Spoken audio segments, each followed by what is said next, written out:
हरियाणा की राजनीति में पिछले 2 दिनों से भारी ड्रामा चल रहा है।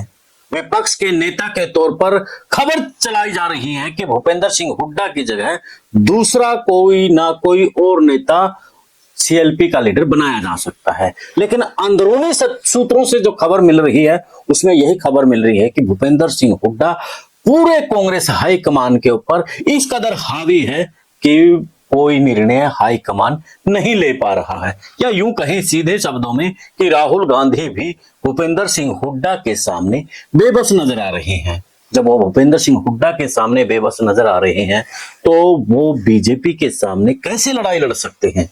वो अपने ही परिवार से फैसले नहीं ले सकते तो फिर कैसे कहेंगे कि वो बीजेपी से टक्कर ले पाएंगे? जो अशोक वानखेड़े है या फिर दूसरे पत्रकार है वो 2 दिन से खबरें चला रहे हैं कि बड़े नेताओं की छुट्टी हो सकती है, लेकिन कांग्रेस के अंदरूनी सूत्रों से पता चला है कि भूपेंद्र सिंह हुड्डा को ही सीएलपी का लीडर बनाया जा सकता है, इनके विपक्ष का नेता बनाया जा सकता है। और हुड्डा के बिना पत्ता भी नहीं हिला। देखिए 4 महीने से सरकार बनी हुई है, बीच में सत्र भी चल लिया, लेकिन क्या मजाल कि राहुल गांधी भूपेंद्र सिंह हुड्डा की तरफ देख भी जाए। तो इसी पर आज की चर्चा रहेगी। उससे पहले आपका कमेंट जरूर दीजिएगा कि क्या लगता है कि भूपेंद्र सिंह हुड्डा कांग्रेस पर हावी है या फिर नहीं। चैनल को फॉलो से और सब्सक्राइब भी कर लें। सभी को नमस्कार, राम राम। मैं कुलदीप खंडेलवाल, दा विश्व प्रेम न्यूज। भूपेंद्र सिंह हुड्डा को लेकर के जो खबरें चल रही हैं कि वो विपक्ष का नेता नहीं बनेगा, उनकी छुट्टी हो सकती है। अगर हम सिलसिलेवार समझें 2014 के बाद से पूरे भूपेंद्र सिंह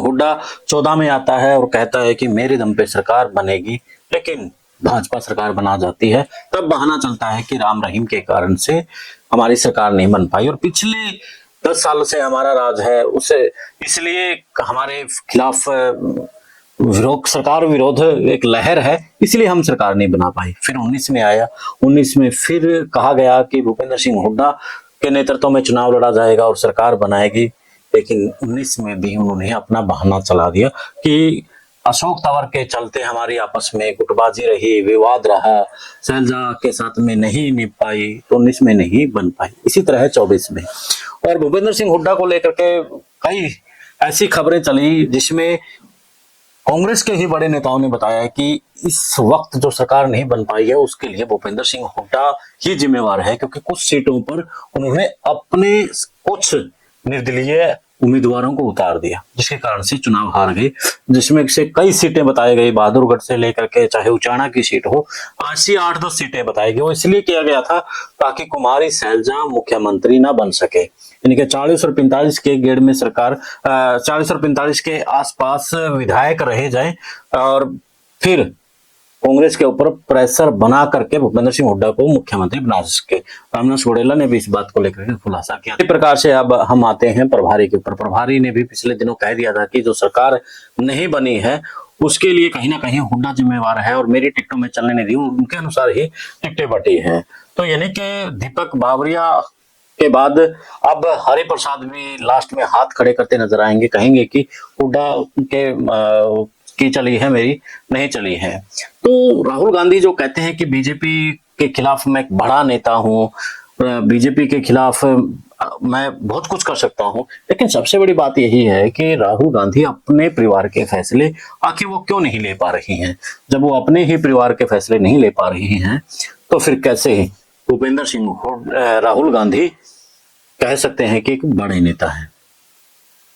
तो अब यही बात निकल करके आती है कि राहुल गांधी भूपेंद्र सिंह हुड्डा के सामने बेबस और लाचार नजर आ रही हैं। और प्रदेशाध्यक्ष को लेकर के भी खबरें जो आ रही हैं वो रणदीप सिंह सुरजेवाला को लेकर के बताया जा रहा है कि उनको प्रदेशाध्यक्ष बनाया जा सकता है। खैर क्या कुछ रहेगा समय बताएगा। फिलहाल आप कमेंट करके जरूर बताइएगा कि प्रदेश की राजनीति में अगर रणदीप सिंह सुरजेवाला प्रदेशाध्यक्ष आते हैं तो क्या कांग्रेस फिर से उठ पाएगी या नहीं? कमेंट के साथ में चैनल को फॉलो शेयर और सब्सक्राइब भी कर लें। दे इजाजत। जय हिंद, जय भारत।